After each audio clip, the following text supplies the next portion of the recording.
og ég heldur fram í dag og það sem að sagan mun geyma eru nokkrar ímyndir sem að segja sögu Íraksstríðsins. Þetta þyrluárásarmyndband er klárlega þar. Skelfilegu ljósmyndirnar af pyntingunum í Abu Ghraib fangelsinu.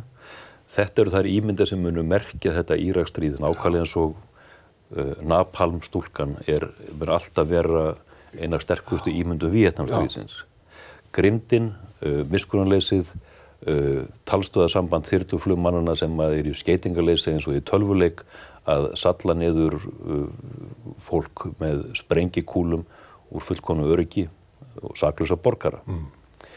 Þarna var fram í stríðsklæpur þegar að maður sem kemur á vettvang að bjarga særðu fólki er skotin til bana og börn hans 2 í bílum eru særð og þetta eru börn sem ég hitti þegar ég fór þangað niður áður en að myndbandið var sýnt ásamt Inga Ragnari Ingasyni og það er eitt svona sterkasta moment sem ég upplifaði í blaðamennsku og mér er oft hugsað til þeirra vegna þess að það er akkúrat fyrir þau sem þetta er gert.